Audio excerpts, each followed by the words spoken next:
Вітаю ўсіх слухачоў Еўрарадыё. Студыі для вас працуе Зміцер Лукашук, і гэта сумесны стрым Еўрарадыё і Е-прамовы. Учора падчас пасяджэння Савета бяспекі была прынятая канцэпцыя інфармацыйнай бяспекі. І учора ж яе ухваліў кіраўнік Беларусі Александр Лукашенко. Пра тое, навошта была прынятая гэтая канцэпцыя, каго яна павінна абараніць, мы сёння і пагаворым з нашым госцем. Праўда, госць гэты не ў студыі, а на сувязі з намі па скайпе з Москвы. Гэта дацэнт кафедры палітычнай тэорыі Маскоўскага дзяржаўнага інстытута міжнародных адносін Кірыл Коктыш. Добрый дзень, Кірыл. Добрый день. Кірыл, я ведаю, што вы бралі удзел у распрацоўцы гэтай канцэпцыі. У якасці каго вы былі далучаныя да працы над гэтай канцэпцыяй і хто вас запрасіў да ўдзелу над гэтай працай? Не, я бы не сказал, что я брал удел, я был у ліку тых, кто был зацікаўлены, как эта концепция была принята и распрацавана. И, конечно же, праца над кибербяспекай – это нечто, чем мы займаемся апошнія 2-3 гады. Але беларускі ўрад і беларускі саўбез зарабіў все самое. Конечно же, были нейкія пажаданні і нейкія думкі, нейкія праблемы, якія былі ўзняты. І дзякую Богу, што гэта рэчы былі услышаны і вельмі добра атрафіксаваны ў гэтым дакуменце. Я б не сказаў, што, прынамсі, агучвалася так, што да працы над гэтай канцэпцыяй былі прыцягнутыя прадстаўнікі дзяржаўных сродкаў масавай інфармацыі, эксперты, дэпутаты, палітолагі і гэтак далей. Таму вось уплывалі ўсе, скажем так, што гэта атрымаўся даволі добры вынік. І я б сказал, што галоўнае, што Беларусь амаль першая ў Европе абвясціла лічбавы суверэнітэт. Гэта вельмі істотна, бо дагэтуль, скажем так, мы жылі ў гэтай прасторы, але не разумелі, или гэта было не кадыфікавана, наколькі яна можа быць бяспечнай, наколькі гэта іншае вымярэнне, якое патрабуе свайго рэгулявання. Бо ўсё ж таки дагэтуль, як калісьці чалавек навучыўся лятаць, а 100 гадоў таму, па-першае, ён лятал просто на паветраных шарах. А потым гэта вымярэнне пачалося выкарыстоўвацца для того, каб бомбіць іншых. Таксама і з інтэрнэтам, калі апынулася гэта прастора, то, па-першае, гэта была просто прастора, дзе можна рэалізавацца. Гэта прастора чыстай свабоды. А потым апынулася, што ўсе ад яе вельмі моцна залежныя, і трэба дбаць таксама і аб бяспекі. Бо ўсё ж такі, па-першае, нашы тэлефоны ведаюць аб нас больш, чым мы самі. А які будзе кошт пытання, калі, напрыклад, нейкі танкер, як гэта ледзь не адбылося ў Сінгапуры, а танкер аднаго буйнога перавозчыка з кантэйнерам проста перакуліцца. Бо гэта б змяніло увесь рынок гэтых міжнародных кантэйнерных перевозок і, канешне, узняла б і кошт пытання, і змянила б структуру галоўных гульцоў. А, наконец, штучный интеллект, наконец, разумный город, тое, что зараз мне нравится, это значит, что все мы залежны просто от компьютерных сбоев. А калі гэтыя компьютерные сбои наўмысныя, калі нехта жадае пашкодзіць, то, конечно, трэба ад гэтага неяк бараніцца. Існуюць некалькі канцэпцый, як з гэтым можна працаваць, што з гэтым магчыма рабіць. Але галоўны прынцып, хто адказвае. І Беларусь адна з першых адказала, што яна распаўсюджвае дзяржаўны суверэнітэт на лічбавую прастору. Гэта значыць, што тыя злачынствы, якія адбыліся ці могуць адбыцца з беларускай тэрыторыі, будуць падсудны не каму-небудзь іншаму, а беларускай дзяржаве. І таксама тыя злачынствы, якія транзітам прайшлі праз беларускую інтэрнэт-прастору, таксама будуць празрыстыя, будуць расследаваны ўсімі зацікаўленымі гульцамі, і злачынца будзе раней ці пазней, але пайманы і аблічаны. Бо гэта вельмі істотна для некаторых краінаў балявы ганак, это ж вельмі умоўная рэч. Для каго-то кібератака, з выніку якой згубілася там 10 ці 15 мільярдаў, гэта прыемна, гэта можа быць спісана на нейкія страты.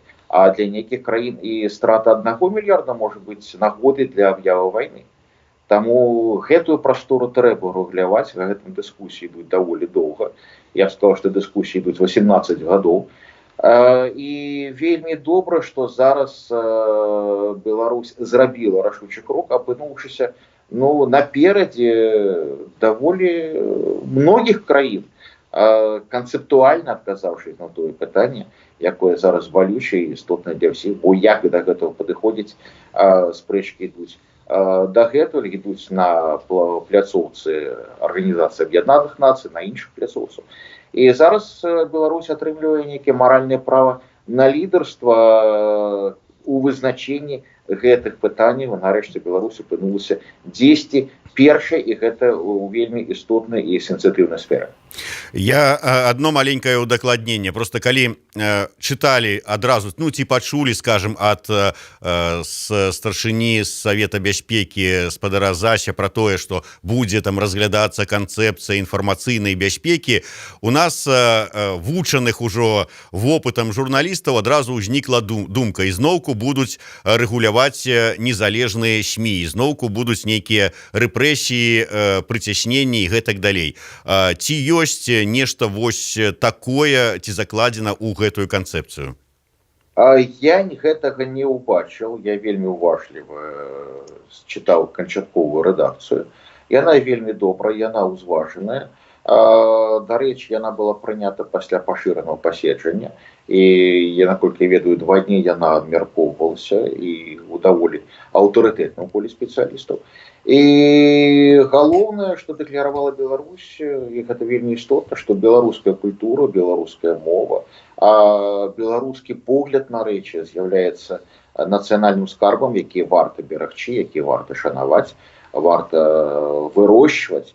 І ўсё, што ідзе на карысць Беларусі, павінна не толькі падтрымлівацца, але і бараніцца, калі гэта апынецца под той ці іншай атакай. Гэта таксама вельмі істотна, бо мы памятаем, зараз, канешне, калі дамінуе англасаксонскі мір, вайна ідэй не так істотна, як гэта было раней, але гэта па-ранейшаму вельмі сур'ёзна. Будзем памятаць тую ж вельмі добра вядомую гісторыю з Джеймсом Мілем, які пераканаў нават індыйцаў, што прыход Ост-Індскай кампаніі, якая абрабавала Індыю на 5, здаецца, брытанскіх ВВП, з'явіўся вялікім шчасцем для Індіі і з'явілася нейкім ратаваннем Індыі ад яе самой. І гэта ўсё якраз такі навука, як аперировать ідэямі, як аперировать тымі ідэямі, якія могуць прарасці. І гэты раздзел таксама вельмі сур'ёзны, і падыходзіць да яго трэба даволі асцярожна, узважліва. І такі падыход таксама, дзякуй Богу, дэкларуецца. Цікавы вось гэты момант наконт беларускай мовы, наколькі вось я пачытаў канцэпцыю, там азначаюцца, што, маўляў, чым больш мы на беларускай мове гаворым, тым больш гэта з'яўляецца гарантам бяспекі дзяржавы. Няўжо на вышэйшым узроўні зразумелі сэнс вось гэтай даўняй прымаўкі, што лепш за ўсё межы краіны бароніць нацыянальная мова? Не толькі, але нацыянальная мова – гэта, канешне, часць нацыянальнага погляду на рэчы. Калі нейкая нацыя багата на 2 мовы, так гэта вялікі скарб, гэта перавага перад іншымі. І гэтай перавагай трэба ганарыцца, ее трэба распаўсюджваць, працягваць праз пакаленне, каб яна шла і каб яна, канешне, заставалася перавагай, а не нейкай хібай і не нейкай слабасцю.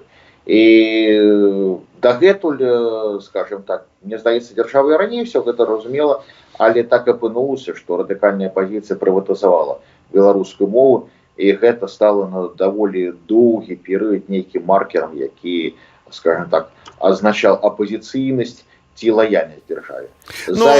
Ведаеш, вот кажучы пра прыватызавала радыкальная апазіцыя мовы, я асабіста Александру Лукашэнку прапаноўваў на паўжартам, паўсур'ёзам: пачніце гаварыць па-беларуску вы, за вами праз месяц загавораць усе чыноўнікі, а потым і далей гэта ўсё пойдзе. Вот вам, калі ласка, лёгка бы прыватызавалі мову дзяржаўныя структуры такім чынам. Ніхто не замінаў гэта зрабіць.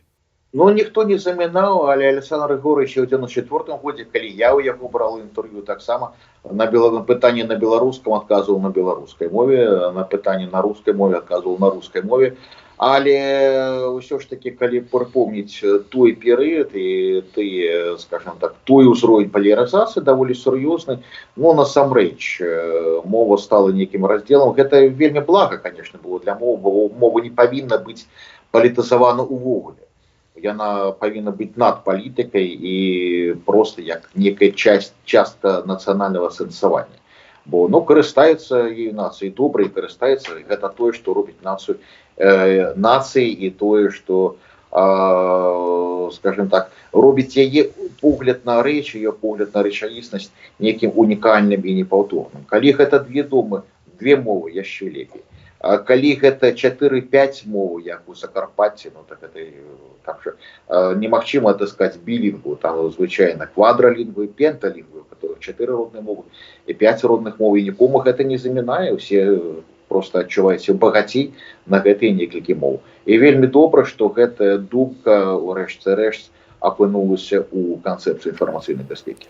Так, вернемся да самой канцэпцыі. Як ужо было адзначана, я зараз больш удакладню, у канцэпцыі прапісана, што, маўляў, ніякіх агульных інфармацыйных палёў з саюзнікамі, толькі інфармацыйны нейтралітэт і суверэнітэт. Што, нават з Расіяй?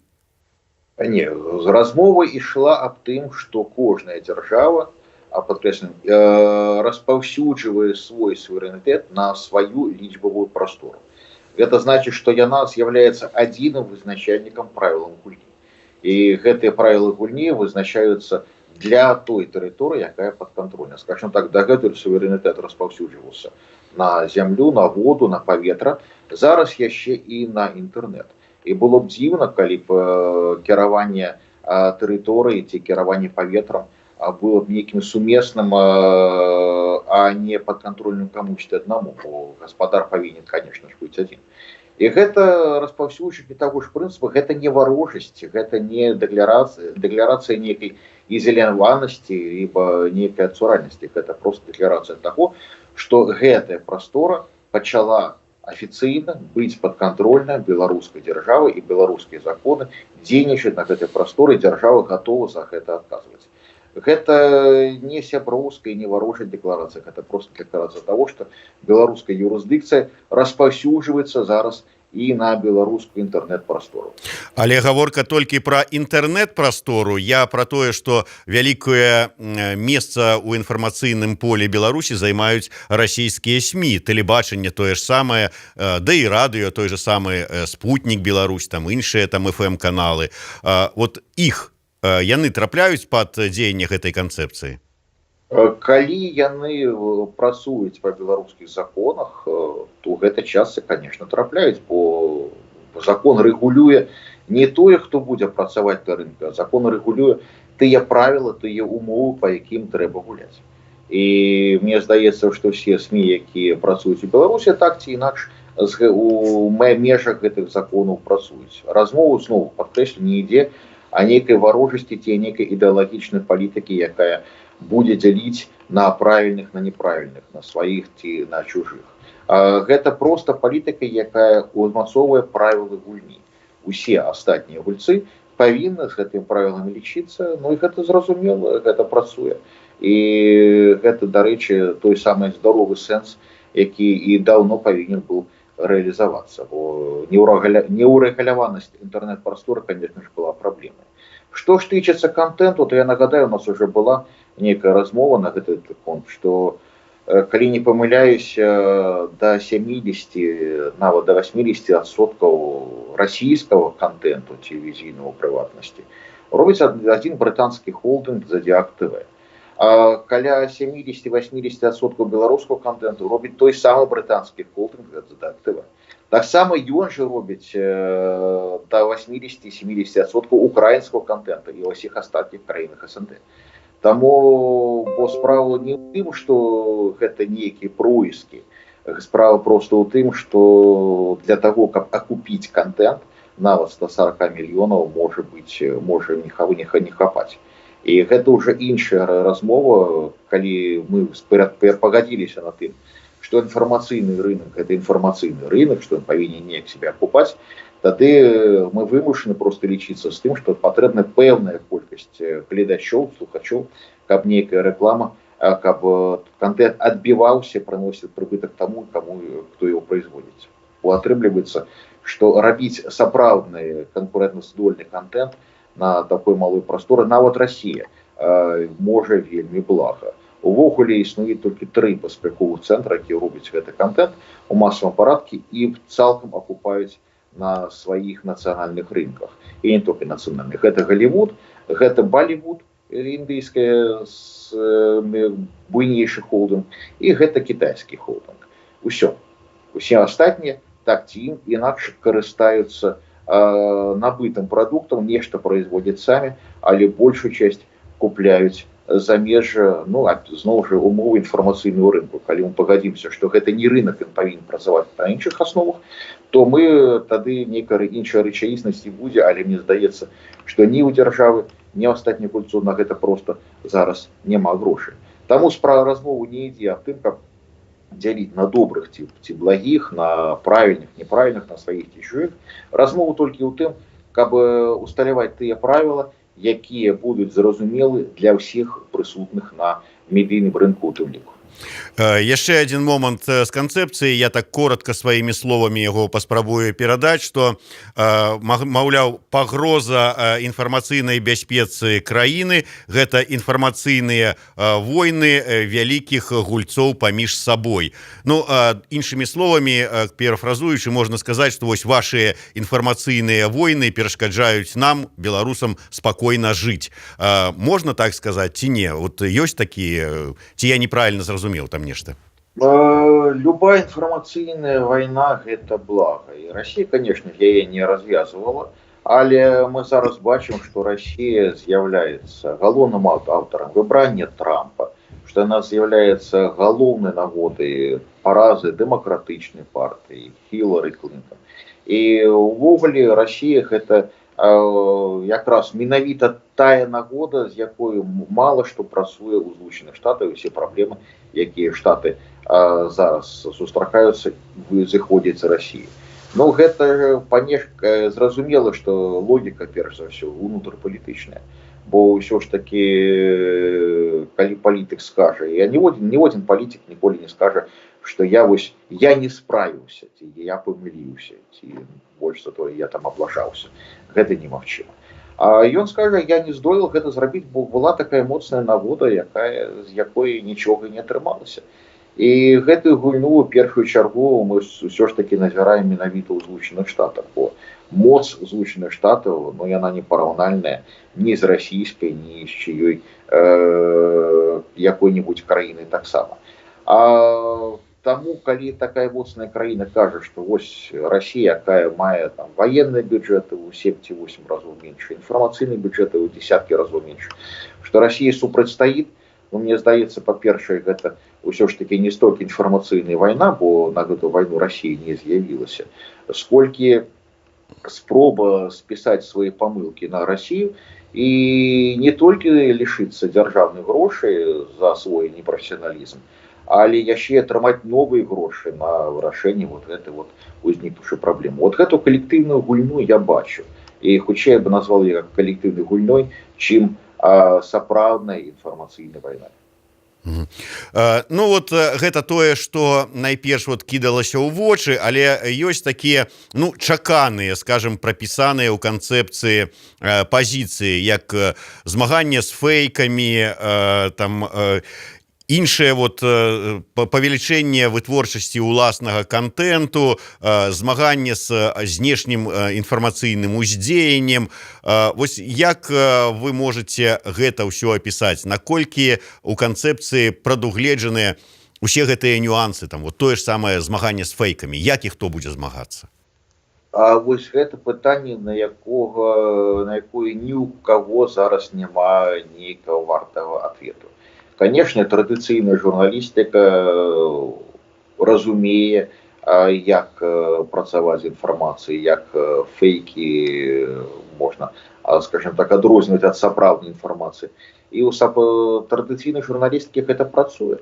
Але зараз у новай рэчаіснасці вельмі цяжка нешта рабіць. Бо калі той жа Трамп звальняе і бярэ на працу новых супрацоўнікаў праз Твиттер, і яны даведваюцца аб гэтым з медыа, ну гэта, мне здаецца, гэта не зусім правільна. І гэта якраз тая хуткасць, на якую ўжо ніхто не можа адрэагаваць, а фейк то быў ці не фейк, а як да гэтага трэба ставіцца. А Трамп то быў, ці нехта перахапіў яго тэлефон. Я просто взял найбольш яскравы прыклад, але такіх прыкладаў, мне здаецца, даволі шмат.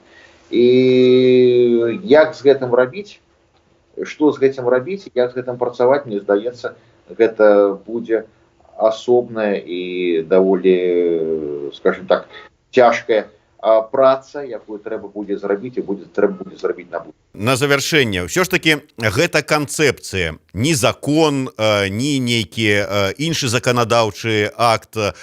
Як будзе гэта, я не ведаю, ўсё то, што там у этой канцэпцыі прапісана, выконвацца, ці будуць прымаць прапісаныя там нейкія, я не ведаю, меры, ці як это назваць правільна, да выканання адпаведныя органы?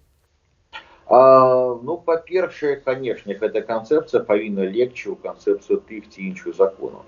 Але галоўнае, што гэта ведь паколькі інтэрнэт-прастора, яна агульная, і немагчыма сказаць, што ад гэтага да гэтага суверэнітэта дальше яно ўсё адбываецца за межы. Трэба зараз будаваць міжнароднае права. І гэта галоўнае, бо гэтае права павінна быць нейкім чынам узгоднена і узгоднена з астатнімі гульцамі. Таму мне здаецца, што, па-першае, гэта будзе праца для Міністэрства замежных спраў, каб узгадняць беларускія падыходы з беларускімі суседзямі, блізкімі, далёкімі, з астатнімі краінамі, каб гэта палегло ў нейкую аснову міжнароднага права. Таму я і казаў, што гэта вельмі лёсавырашальная падзея, бо ўпершыню Беларусь апынулася на чале даволі моцнага міжнароднага трэнду. Скажем так, першае для сябе адказаўшы, як трэба вырашаць вельмі сенсітыўнае для ўсіх пытанне, а далей трэба уваходзіць у міжнародную дыскусію, міжнароднае меркаванне і пераконваць астатніх у тым, што беларускі падыход можа быць засвоены, можа тыражавацца і астатнімі краінамі, можа падысці і для суседзяў, для той же Польшы, для той же Венгрыі, для той же Нямецчыны і для астатніх краінаў, якія так ці інакш зараз будуць вырашаць у актуальнай дыскусіі, якія зараз будуць праходзіць, і это праходзіць уже папярэднія 18 гадоў, дарэчы, галоўным чынам на пляцоўцы Арганізацыі Аб'яднаных Нацый, якім чынам гэта прастора можа рэгулявацца, як яна павінна рэгулявацца, і як мы будзем да гэтага падыходзіць. І вось беларускі адказ – гэта ўсё ж такі заяўка на тое, што Беларусь разумее нешта можа быць больш ясна, больш выбітна, нежели астатні, і мае ўжо нешта абмяркоўваць, бо сама першая гэтыя прынцыпы увасабіла і прымяніла да сабе самой. Дарэчы, не паспела гэта вот закрытае пасяджэнне Саўбеза завершыцца, як з закрытага мерапрыемства у тэлеграм-каналы трапіў поўны тэкст гэтай канцэпцыі, хаця нікому афіцыйна ў СМІ яго не перадавалі. Ці не азначае гэта, што з інфармацыйнай бяспекай, канцэпцыю якой мы тут распрацавалі, не ўсё так вот ужо і добра? Ну, я б сказал так, што беларуская дзяржава, калі трэба зачыніць нейкую інфармацыю, ўсё ж такі зачыняе. А калі нейкая інфармацыя уцякае, ну, значит, вырашылі, што будзе няблага, калі і астатнія пра гэта даведаюцца. Бо ўсё ж такі любыя дэклараваныя прынцыпы моцны тым, што існуюць нейкія выключэнні. Я тут нагадаю вядомае выказванне Мао Цзэдуна, калі яму жаліліся, што кітайцы збягаюць з Кітаю, што Кітай не такі прывабны для іх. Ён казаў, ну, мы ж такія вялікія, што калі ад нас збяжыць мільён другі, мы гэтага проста не заўважым. А тыя, хто збеглі, на 95% застаюцца сапраўднымі кітайцамі. Так што ў гэтым няма праблемы. Так что мне здаецца, што частку гэтага кітайскага падыхода беларуская дзяржава пачала таксама выкарыстоўваць. Ну, кітайскі розум, мне здаецца, скажем так, у спалучэнні з беларускім, а кітайскі ноу-хау таксама можа добра працаваць. Ну і на завяршэнне, падчас вялікай размовы я падараваў Александру Егоровичу кнігу палітолага украінскага Евгена Магды «Гібридная агрэсія России». Тут уже в інтэрнэце жартуюць, што вот хай не сам Лукашенко, але яго памочнікі кнігу пачыталі і хутенька напісалі канцэпцыю інфармацыйнай бяспекі Беларусі. Жарт жартам, але вот наколькі рэальна, што ўсё ж такі вопыт Украіны неяк паўплываў на паскарэнне працэсу гэтага беларускага з прыняццём канцэпцыі? Ну, вопыт Украины, конечно ж, паўплываў, бо ўсё ж таки такого хуткого расчаравання ў ідэалах і такого ўзроўня маніпулявання грамадскім, асэнсаваннем грамадства самім сабе, конечно ж, мы даволі доўга не бачылі. Бо я кажу пра усе паловы Украіны, нават я бы налічыў 6 ці 7 розных Украінаў, якія даволі розныя і якія вельмі цікавыя, але яны апынуліся ўцягнуты ў тыя падзеі, якія, здаецца, многія вырашылі не ўцягвацца і захоўваць той лад жыцця, які быў. Але досвед на то і досвед, што на ім трэба вучыцца.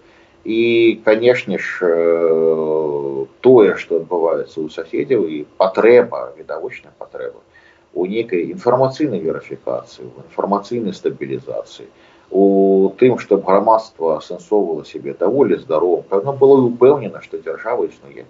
Бо ўсё ж таки тое, што кажу звычайна студэнтам, што дзяржава, радзіма, сям'я, а іншыя такія паняцці, гэта ж перш за ўсё гэта абстракцыі, яны не існуюць у матэрыяльным свеце. Бо магчыма паразмаўляць з прадстаўніком дзяржавы, але не з дзяржавай самой. Немагчыма з радзімай папіць гарбату. Але ўсё гэта існуе, ўсё гэта існуе ў рэчаіснасці, менавіта таму, што мы палагаем гэта існуючым. І гэта нейкая рэальнасць масавага сазнання, масавага асэнсавання грамадскага самого сабе. І гэта трэба падтрымліваць, гэта адно з першых функцый дзяржавы, бо, як мы бачылі на украінскім прыкладзе, калі частка дзяржавы, частка грамадзян вырашае, што дзяржавы няма, дзяржава можа і знікнуць. І, канешне ж, гэта справа дзяржавы клапаціцца аб тым, каб усё ж такі насельніцтва і грамадзяне не мелі сумневу ў том, што дзяржава ёсць, яна іх бароніць, і яны, канешне ж, нікуды не знікнуць. Дзякуй вялікі. Я нагадаю, што з намі на сувязі па скайпе з Масквы быў палітолаг Кірыл Коктыш. Мы абмяркоўвалі прынятую 12 сакавіка канцэпцыю нацыянальнай бяспекі Беларусі. З вами працаваў Зміцер Лукашук. Гэта быў сумесны стрым Еўрарадыё і Е-прамовы. Дзякуй, да сустрэчы.